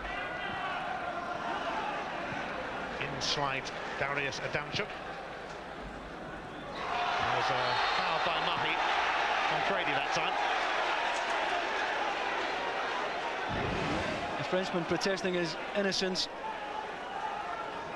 But the hands and the elbows are over the shoulder of Grady. Here's Smith. It's going to be extremely comfortable for Jonathan Gould. Well, he did well to get forward, and we saw him do it 5 minutes ago, but the final ball into the box just hasn't been there tonight for Dundee.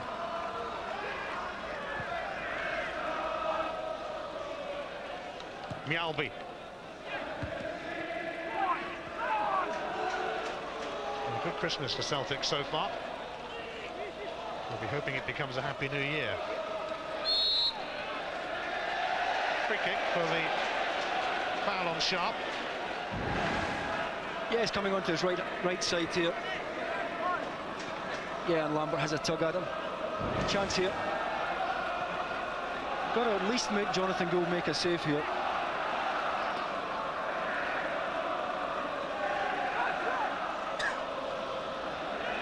Celtic are going to give Jackie McNamara a run out in a moment, but first it's this Dundee free kick for Jonathan Gould to contend with.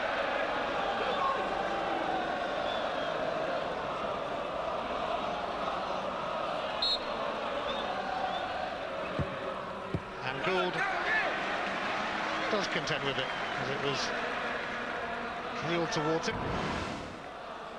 Yeah, it's a decent strike by Jim McInally, and Gould couldn't afford to spill it there, and didn't.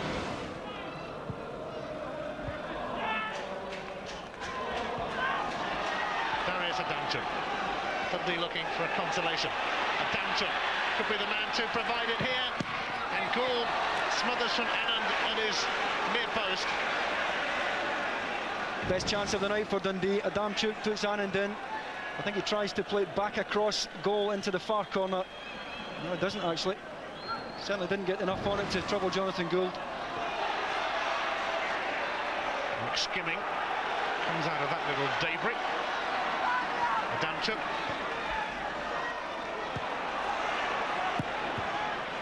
And it's going to come through to Grady.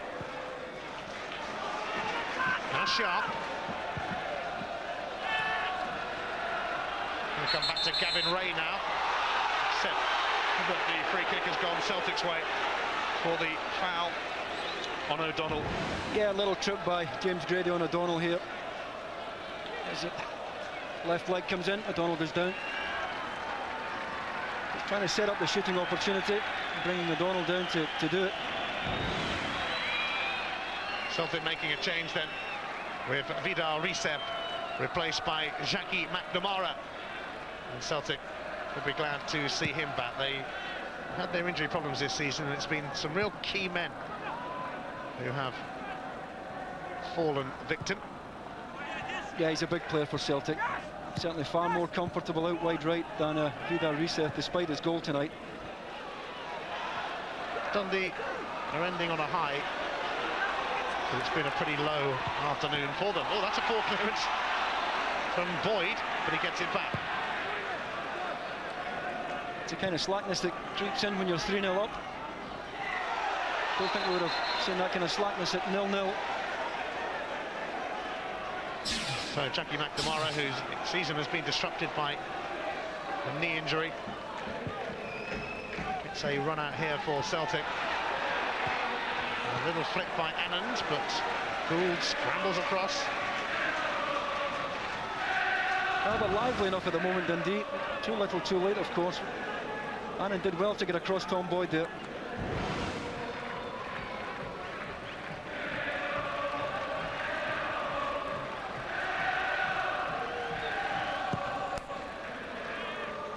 Gould's big kick. Dealt with by Irvin.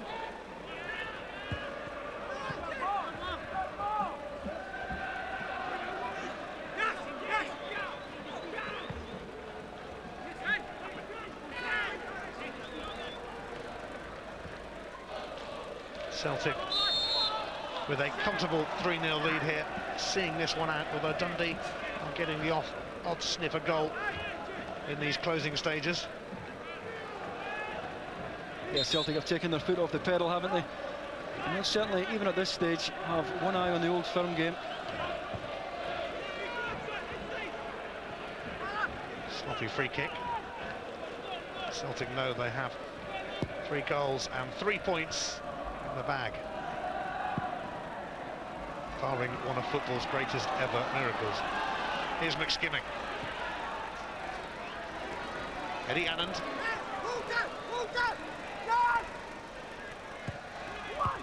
Full cross though, chewed up by Mialbi. Slammed straight behind by Brian Irvin. That'll be the cue for Celtic to make another change, with the Norwegian international striker Harold Prackback ready to replace Mark Birchall. Well, that's the last thing that Brian Irvin and Stephen Tweed will want to see this late in the game, because if there's anybody who's as quick as Birchall, it's probably Harold Prackback. But Birchall's had a good evening. Didn't get his name on the score sheet, but he's played a big part in Celtic's win tonight. And it's a chance for Joe Venglos to give Harold Prackback the remainder of the game. Birchall, one of Scotland's rising stars.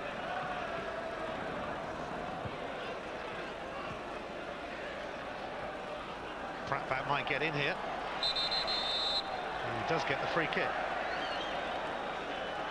after that tangle with Brian Irvin.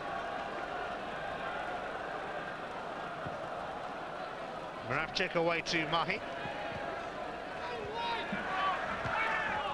Larson, lovely touch from Larson. Back to Mahi. And Smith charges in and gets the goal kick. They've had a problem in this area all night though, Dundee.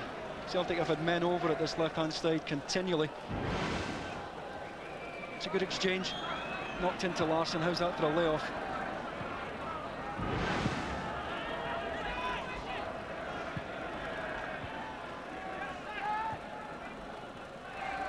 Stubbs charging forward now. Skimming can't stop him. Morgan Ray. Now he slips it through to Prackback, and it was just dug out by Tweed, but only as far as Lambert.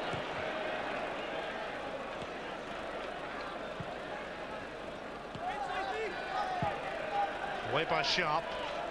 Celtic though will thought they were going to snap it up again.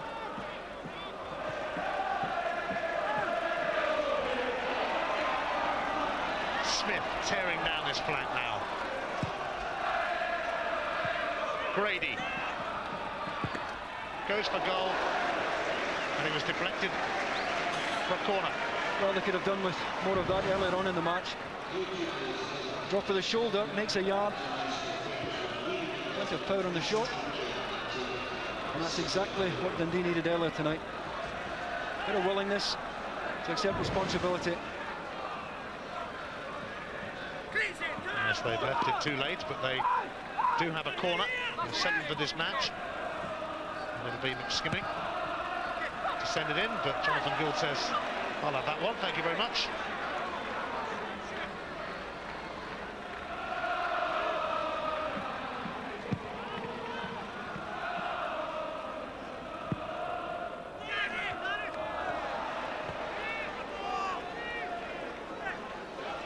It's going to be a long second half of the season for Dundee as they bid to hang on to top-flight status.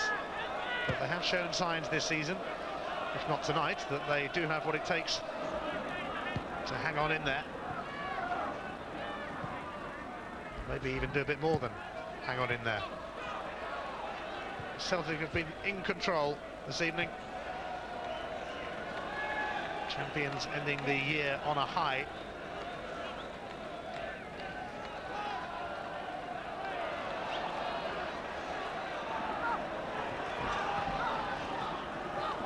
Phil O'Donnell. Larson. Larson gets it back, and Irvin stopped him in his tracks, and Douglas comes out to claim it. It's a pretty decent throw for Sharp as well. But again, the service to the strikers pretty poor. Yeah, it's the final ball. They've managed to get themselves into wide areas quite a few times in the match, but the final ball really has been very, very poor. It's one over the top, but Douglas alert to the danger. Adamchuk, McSkimming.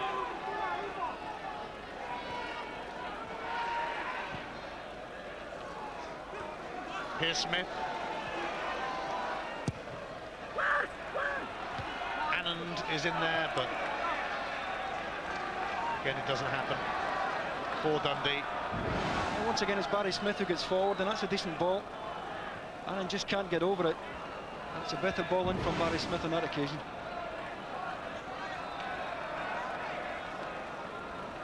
Jonathan Gould heading for a clean sheet.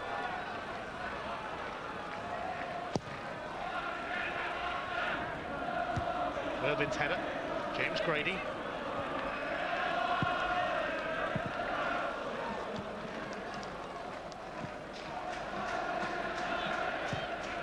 Moravcik to Henrik Larsson. Tried another one of those back heels, but it didn't come off that time as he looked for Pratt back. The Scandinavians not quite making the connection. Adamchuk.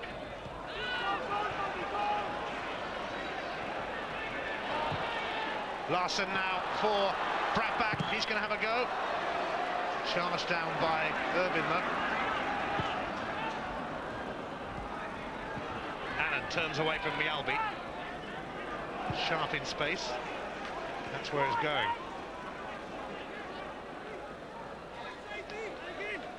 He's got Jackie McNamara with him. Tom Boy's not far away either. McSkimming. Here's Gavin Ray. Now Barry Smith. Oh dear. Well, they had plenty of time. Celtic had backed off onto the 18-yard line. You won't enjoy seeing that one again. To be fair to Barry Smith, he's been willing to get forward continually every chance he's had. How about a man of the match for you tonight, Davey? Well, once again, Larsson and Moravcik would be right in the frame, but for me, Phil O'Donnell has been outstanding tonight. I think he's put in a great shift. As the full-time whistle goes, it was Phil O'Donnell who put Celtic on their way to this convincing victory on a night when they were barely troubled. Robert Douglas with an own goal, really, although Henrik Larsson might try and claim it. The final goal will surely go down as an OG. Phil O'Donnell latched on to Lubomir Moravcik's perfect pass, kept it under control neatly, and got Celtic off to the perfect start. And Dundee would never recover because they were soon 2-0 down. Vidar Orisev rising to head home Paul Lambert's cross. And then this header from Henrik Larsson cleared off the line by Irvin, but it went in, so unfortunately, off the keeper. That's life when you're down at the bottom. But up near the top, Celtic have moved back within 4 points of Kilmarnock and within 7 points of Rangers. You can be sure the champions aren't going to give up their title in a hurry. Full-time score at Dens Park. It's Dundee 0, Celtic 3. At Dens Park, Dundee tonight, Celtic won 3-0. This their biggest away win in the league since October '96 when they beat Hibs 4-0. Just 3 bookings in the 90 minutes tonight. Rodgers and Adamchuk of Dundee and Johan Mjällby of Celtic. Territorially, well, Celtic dominant in the first 45 minutes. And quite simply, in the second half, it was a case of more of the same. So Celtic dominant tonight. Martin Geisler is with man of the match Phil O'Donnell and skipper Tom Boyd. Phil O'Donnell, man of the match, congratulations. You enjoy that? Yeah, I thought the boys played very well tonight. We won 3-0 and possibly could have won by more, so it was a good game to play in. Tom, it was said widely before this game, this match was one that Celtic absolutely had to win. How satisfied were you with the way they won it? Yeah, you know, obviously the position we're in, we have to keep winning games. We're giving Kilmarnock Rangers an unfair lead. We played very well tonight. We showed our intentions right from the start, and you know, obviously the victory was first and foremost, and we got that. Obviously a great start, 2 goals inside the first 15 minutes, but do you think you should have killed that game off with a third before half-time? Yeah, possibly. We had a few more chances, but you know, to cut me Dens Park and win 3-0, I think we've got to be very happy with that. Admittedly, you know, to be in control and let it slip a little bit towards the end there. But I think we've got to be happy with a 3-0 victory at Dens Park. Some debate over the third goal. It looked from our point of view like a Robert Douglas own goal, but I would imagine Mr. Larsson will try and claim it, do you think? Definitely. He is a striker after all, isn't he? You're going to give him benefit of the doubt? I'll give it. Obviously too far away, so I'll give it to Henry, yeah, no problems. Phil, looking ahead to the next game now, the big one January the 3rd against Rangers, how much does this result help you in the preparation for that? It's great to get in the game after winning 3-0, but I think the way we've played as well is a big bonus for us. Next Sunday we've got another big game which we really must win again to stay in the title challenge, but we're looking forward to it now. There was a chance, had results gone the wrong way, that you could have gone into that game 13 points behind Rangers. As it is, you're 7 points off them now. That's still a fair gap at this stage of the season, isn't it? Yeah, obviously Rangers are the ball's in their court just now. We're looking for other people to beat them as well as ourselves, but we're getting the game full of confidence, and we won the last Old Firm game and hopefully we can go on and win this one also. From a personal point of view, your contract, I understand, is up at the end of the season. You can talk to clubs, therefore, as of January. What are your thoughts in that respect at the moment? I'm really not thinking too much into that just now. I'll leave all the contract stuff down to Raymond, and I'll just concentrate on trying to play well for Celtic. Well done tonight. Thank you. Cheers, guys. 3-0 Celtic, quite comfortable really. Craig, is this the perfect result before Rangers? Yeah, I think it is, Jim. Excellent result tonight, excellent performance, controlled the game from start to finish. The job was really done in the first half. Midfield controlled it, Paul Lambert, Moravchik, and the boys at the back were really troubled, and a quiet night for Jonathan Gould, so all-round excellent performance. Charlie, do you think the players felt tonight, right, we've got to go about improving our away form starting tonight at Dens Park? Well, I think so. I think what they've looked upon is it's simple. You know, they've got the chance of Craig coming back, Mark Reaper and Jackie McNamara getting a little run out tonight. That prospect with the fact that they've got to beat Rangers next week, really, to be serious contenders, serious challengers. I think if they go there with the attitude that a draw would be enough to get them a 2-week break and then come back, is not the right mentality to get into that. They won it last year at this period, and they have to win it again, but I think they'll be pretty positive now looking forward to this game. And Charlie, quite simply, Dundee were never in this game.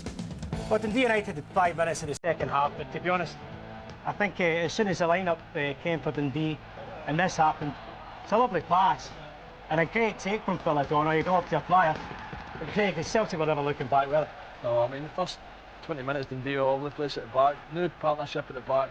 Phil O'Donnell does great, gets across the defender. If he touches him, he goes down, it's a penalty, and they exploited this space all night.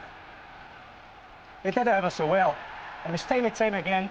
I don't think Dundee have ever settled because they play the flat back four now, when they used to play the 3 central defenders. I don't think it's working the same for him. Moravchik had loads of space, he's got 2 good feet. I don't think Robert Douglas was ever quite happy with the central, his midfield, his defence. And they never got close enough. Celtic was simply too quick, too bright and too much imagination. And right here, Craig, game over. Reset makes it 2-0. Dundee were finished. Well, I mean, they never looked like scoring after that, to be honest. So I think this was a perfect game for us. I mean, usually when you go away from home, you get harassed, you get tackles, but really Dundee allowed us to play. They allowed the boys in the midfield time in the ball, and with the quality we've got, then they get paid for it. So I think also you've got to realise it. I mean, Dr. Joseph has been under a bit of pressure consistently from the media in particular, and even some of the fans. But he's worked a different system tonight. He's worked Moravchik a bit deeper, brought in Virgil, And although Birchall didn't get a goal and Larson probably wasn't as good as what he's been recently, you know, I think all round his system worked, and he could have scored 5 or 6 tonight, to be fair. Strong in a variety of areas tonight, Craig, and that must please Venglos. Yeah, I mean, he has been, you know, given a bit of stick, and the results haven't been great at times, but I think you've got to give him credit. He's swapped things around, he's not been scared to leave players out, or chop and change it when he feels the time is right, and it's worked for us tonight. We've had 2 good victories in the trot, gone into, as I say, the Old Firm game, so... That one didn't stand. Birchall thought he'd scored, but he hadn't. We played in the fringe of the back 2 central defenders all night. He wasn't lucky not to get a goal tonight, but he done a good shift. I think he linked up well with Henry, got involved in this goal. Phil O'Donnell, man of the match from David Proven. It was a lovely cross, great pick out. He'll be disappointed, Henry, he won't get the credit, I don't think, for it. But it just sums Dundee up. They didn't have much luck, but they certainly had no quality in view tonight. Craig, what had the players been saying before they set off for Dens Park for this one? Had they been saying, right, we must win this one tonight? Well, I think everybody knew within the team that 2 victories going into the new year was a must for us, and I think the lads were confident. There's no doubt about that. We were disappointed in the last game at Dundee, but we certainly weren't disappointed tonight. You're looking at guys like Mark Birchall. I think he's only going to improve his all-round game and his link-up play the more he plays. But I mean, Jonathan Gould's highlighted the save to me tonight. You've got to give credit to the boys at the back. Yep. I mean, Alan Stubbs, you know, he could have played with slippers on at times. I think he did tonight, but Gildy must be happy. Another clean sheet, 2 in a row. Yeah, I mean, it's good. I mean, we've leaked a few goals, obviously. The partnership of last year, Reaper and Stubbs, has been missing both of them at the same time at one point. But no, Stubbs is back, Reaper's on his way back. I say the squad's looking stronger, so I think all the Celtic fans will be heartened by that. Well, sure they will, Craig. It's all about Celtic tonight, a 3-0 win. Dr. Joseph Venglos is with Martin Geisler. Joseph, congratulations. You just had a chance to watch the key moments of that match with us once again. How satisfied were you with the performance overall? I think that we have been seeing a good performance of our team, with nice and quick combinations, skillful game, and we have been able to prepare a few good goal opportunities, and today we score goals. Players, they have been enjoying themselves, they played for each other, they worked hard not only when we had a ball, but they have been fighting for a ball, and from that point of view, I think overall it was a good performance, and every player has been showing his quality and spirit and determination, of course. The team seemed to be strong in every department. Is that something that particularly pleases you? You're getting it right in every area of the pitch? Yeah, I think each department was working for each other very well. We have been seeing, many interchange position and good, smooth way from defense to attack, especially Alan Stubb. He did those things very well. But I think every player, they have been using their adaptability, their utility qualities, and for that reason, I think that they enjoy themselves. We saw Jackie McNamara coming off the bench tonight. Mark Reaper, we would imagine, will be back fairly shortly. You have other key players who are due back soon as well. Can we now expect to see the best of what this Celtic squad has to offer? I think if all players they will be fit and the same, if they will have a match condition, it will be, of course, better. And the team as we have, it's important, when each department has more players who are able to play well, and we can make some adaptation up to the opposition, and the same players, they show their qualities from the last season, and it was the last game of this year when a team won championship and cup. I think it was an important and good performance for the players, for our supporters, and of course we are going to see a little bit ahead. Joseph, thanks for joining us. Congratulations once again. Thank you very much. Dr. Joe, a happy man, 3-0 Celtic. Charlie, let me ask you this. Wim Jansen always played a rigid system. Yep. Now this man changes it. Is he now getting the credit he deserves? Well, I thought 6 weeks ago, Jim, what he wasn't doing, he wasn't stamping his authority, his personality on the team. I think he relied too much on the people who were there winning it last season.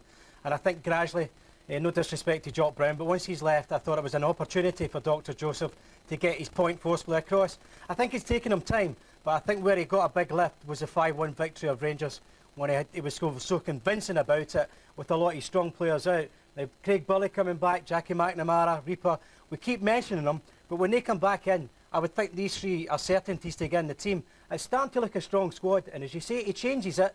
I think the man is on the up, and I think now he's looking forward. If he can get a victory against Rangers next Sunday, he will become a major player in the rest of this championship. Craig, what about Dr. Joe? Is he popular with the players? Well, I mean, to speak for everybody is difficult, but I've found no problems with him. As far as I know, he's popular with the players. And at the end of the day, the players want to play for him, and that's a question that's been asked quite a lot of times. Do the players want to play for Dr. Joe? And I can assure everybody, the players have got the utmost respect for him. He's a very nice guy. He's given his new methods. He's trying to make us play the way he thinks it should be played. It's taking time, but hopefully now it's coming together. And as I say, hopefully the next 6 months will be a little bit better than the previous 6 months.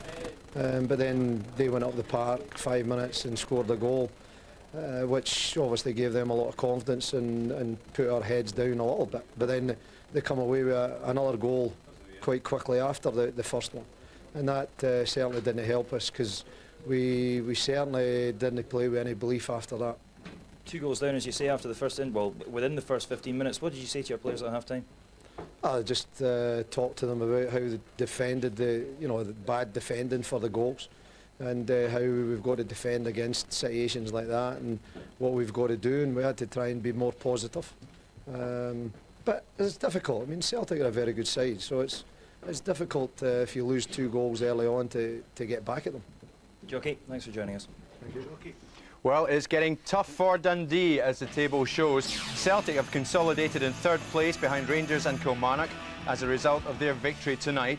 St Johnstone are still 4th despite defeat at Ibrox yesterday, while Motherwell have moved above Hearts into 5th place. Hearts and Aberdeen are now level on points with Dundee, Dundee United and Dunfermline bringing up the rear.